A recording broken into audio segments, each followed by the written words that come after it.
Assalamualaikum warahmatullahi wabarakatuh dan selamat tengah hari. Alhamdulillah bertemu kita lagi di dalam kelas RBT tahun 5 pada hari ini. Alhamdulillah bersyukur kita kehadrat Ilahi. Saya harap murid-murid semua telah pun bersedia untuk mengikuti pelajaran kita pada hari ini. Sebelum kita mulakan pelajaran, sama-sama kita membaca doa supaya kelas kita ini diberkati oleh Allah Subhanahu Wa Taala insya-Allah. Sama-sama menandang tangan dan mengaminkan doa. A'udzubillahi minasyaitonirrajim. Bismillahirrahmanirrahim. Rabbi shrah li sadri wa yassir li amri wahlul 'uqdatam min lisani yafqahu qawli. Allahumma iftah 'alaina hikmataka wanshur 'alaina min khazain rahmatika ya arhamar rahimin. Rabbana atina fid dunya hasanah wa fil akhirati hasanah wa qina azabannar. Wa sallallahu ala sayyidina Muhammadin nabiyyi ummi wa ala alihi wa sahbihi wa baraka wasallam. Walhamdulillahi rabbil alamin. Amin ya rabbil alamin. Semoga kelas kita ini dapat berjalan lancar dan diberkati insya-Allah. Baik. Alhamdulillah, saya harap murid-murid dapat bersedia untuk kelas RBT dan juga telah pun berada bersama dengan kamu iaitu buku teks RBT tahun 5. Okey, untuk pembelajaran hari ini kita akan sambung lagi di dalam tajuk pengaturcaraan, iaitu kita lihat pada muka surat 51. Sama-sama buka muka surat 51. Ini kalau kita tengok ini yang minggu lepas kita dah belajar. Saya ulang balik. Minggu lepas kita dah belajar berkaitan dengan kategori blok dan juga paparan-paparan perisian pengaturcaraan. Untuk minggu ini, sebelum saya mulakan kelas, saya nak tunjukkan objektif kita pada hari ini. Okey. Objektif kita pada hari ini pertama sekali ialah standard kandungan pembelajaran kita pada hari ini ialah 6.4 pembangunan atau cara dalam makro pengawal. Untuk standard pembelajaran kita 6.4.2 menghuraikan perkakasan yang akan digunakan bersama perisian pengaturcaraan. Alat-alat apa yang kita nak gunakan nanti bersama dengan program-program atau pengaturcaraan yang telah kita hasilkan. Dan objektif pembelajaran kita pada hari ini di akhir pembelajaran, di akhir kelas ni, murid dapat mengenal dan mengetahui perkakasan yang digunakan bersama perisian pengaturcaraan. Ada beberapa nanti kamu perlu hafal dan tahu mengenal perkakasan tersebut. Baik. Ini objektif kita pada pembelajaran hari ini. Baik. Sekarang kita lihat kembali kepada buku teks. Buka muka surat 51. Okey, inilah pembelajaran kita pada hari ini.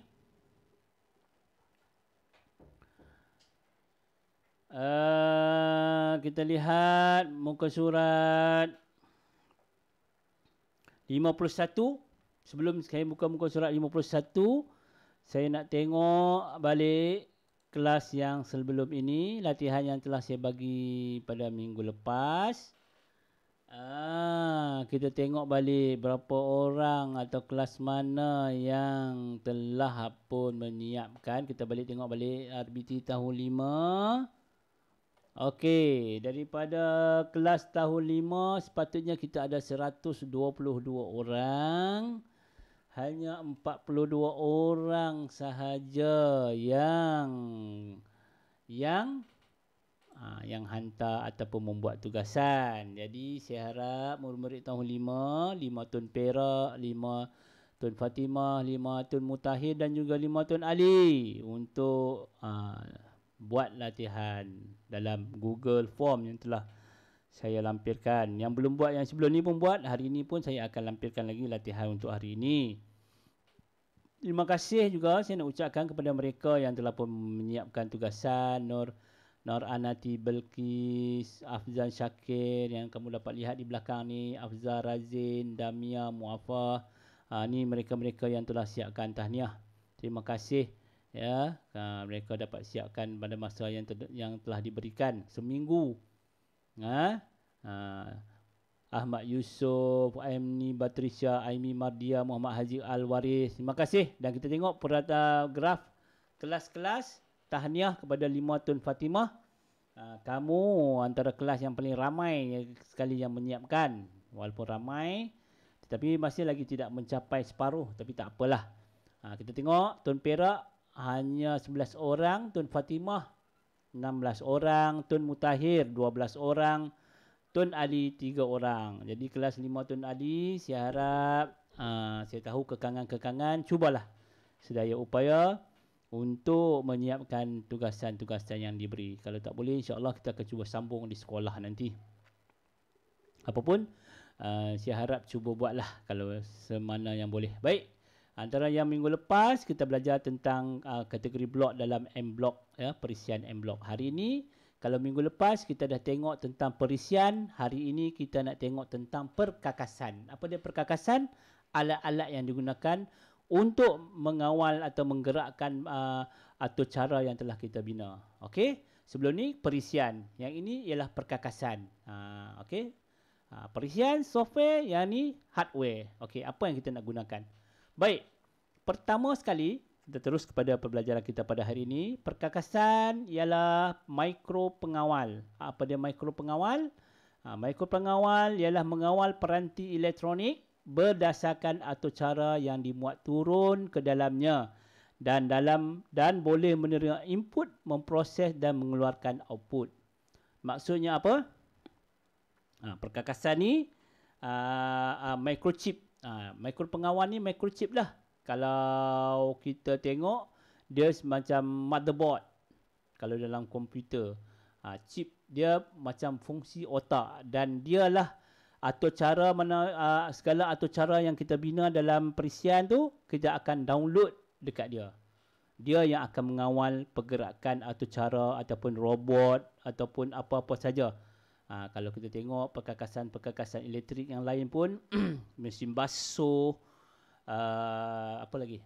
Aircon, apa semua dia ada motherboard, dia ada chip dia. Kalau kamu buka, kalau kamu tengok belakang panel mesin basuh, dia ada chip dia. Dan dia telah dimasukkan atur cara sebelum dia nak jual.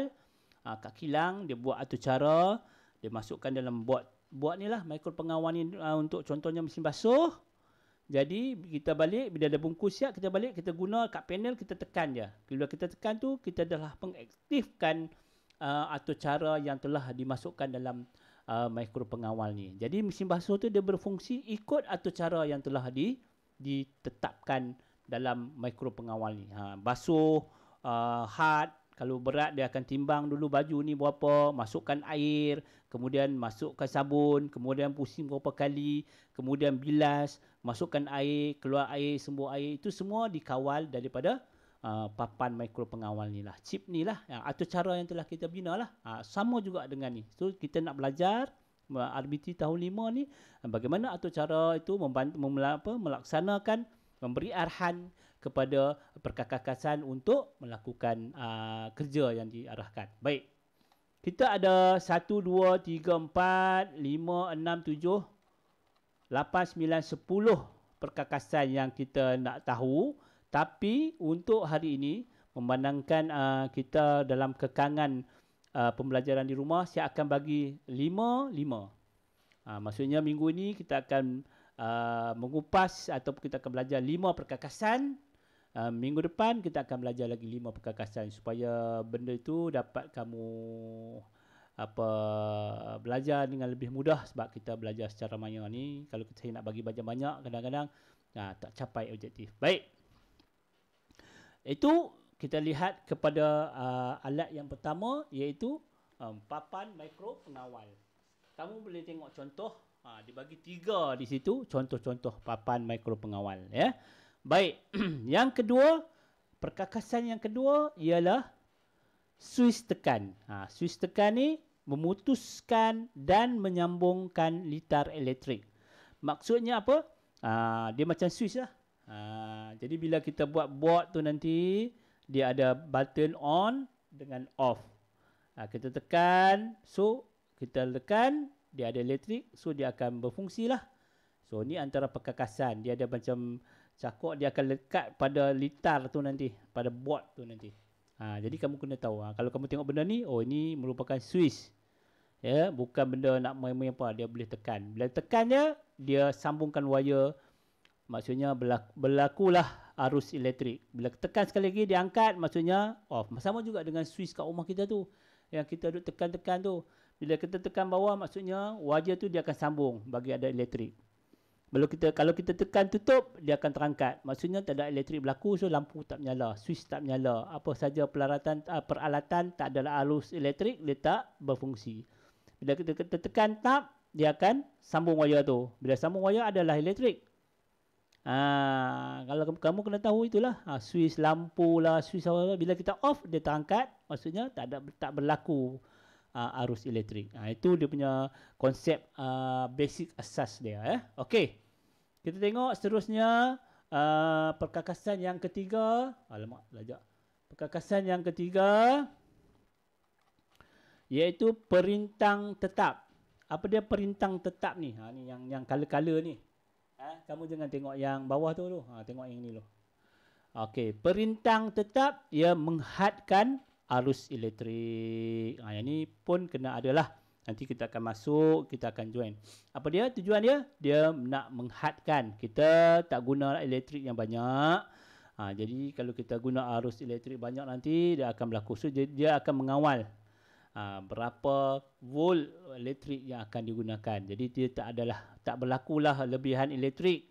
Dia akan menyebabkan litar pintas ataupun mikro pengawal tak dapat berfungsi, rosak dan sebagainya. Ini antara langkah pengawalan pencegahan supaya tidak berlaku sebarang perkara yang tidak diingini ataupun kerosakan kepada. Jadi kita kena adakan hadkan voltan yang akan masuk, ya, menghadkan arus elektrik.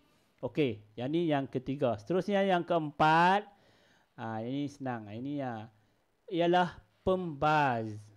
Pembaz, sebut betul-betul pembaz. Buzz tu bahasa Inggerisnya B-U-Z-Z, buzz, bzz, bunyi buzz.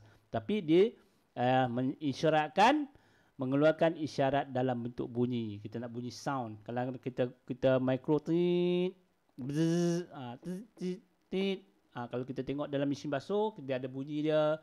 So dia asas dia tu seperti inilah, ya. Ini after washing. Ini macam maksudnya pembaz. Kalau kamu itu pembaznya bagi bunyi. Kalau kita nak guna bunyi dalam kita punya mikro pengawal. Okey. Seterusnya yang terakhir untuk minggu ini ialah LED, lampu. Saya nak bagi 5 dulu. Ya, apa dia LED? Lampu, ya. Lampu LED ni lampu yang baguslah, ya, yang sekarang ni ramai kita guna, kurang jimat elektrik. Dia mengeluarkan dalam bentuk cahaya. Okey, dia ada pin dia masuk, kita akan cucuk kat papan reka tu nanti, kat sebelah tu. Nanti tapi papan reka kita akan belajar minggu depan. Okey? LED ni dia akan mengeluarkan lampu. Lampu merah, lampu kuning, lampu hijau. Atur cara dia.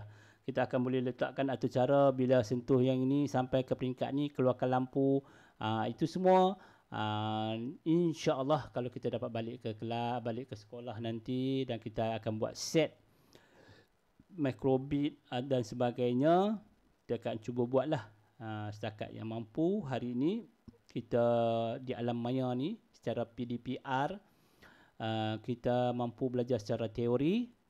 Untuk praktikalnya, kita sama-sama kita doa supaya dapat kita balik ke sekolah. Nanti kita akan cuba buatlah dalam bentuk kumpulan. Sebagaimana yang kita boleh mampu buat, kita akan cuba buat supaya kamu dapat belajar bagaimana perkaitan antara pengaturcaraan dan juga alat-alat perkakasan yang dapat digunakan. Contoh yang kita belajar, setiap alat-alat elektrik perkakasan dia mempunyai atur cara di belakang dia, ataupun yang mempengaruhi, yang menggerakkan dia adalah berdasarkan daripada atur cara. Ya, kita dah belajar minggu lepas atur cara melalui scratch, melalui M-block. Kamu pun dah belajar scratch daripada tahun 4. Jadi untuk ni kita akan belajar bagaimana mikro pengawal, bagaimana daripada pengaturcaraan tu diterjemahkan dalam pelaksanaan dia menggunakan microbit nanti, insyaAllah. Okey, itu saja untuk pembelajaran kita pada hari ini. Untuk kita ada 10 perkakasan, tetapi kita akan kupas lagi 5. Hari ini kita akan tengok, minggu ni kita akan tengok 5 saja. Minggu depan kita akan tengok lagi 5 supaya kamu tak terbeban terlalu banyak kamu nak kena ingat. Jadi dengan keadaan kita pembelajaran kita ni, jadi cikgu tak nak bebankan kamu terlalu banyak sangat. Dengan latihan, so hari ni kita akan buat 5, iaitu apa yang kita belajar hari ni ialah perkakasan untuk perisian yang kamu kena tahu. Paling utama perlu tahu ialah papan mikro pengawal, ya, microchip board ni, board microchip ni.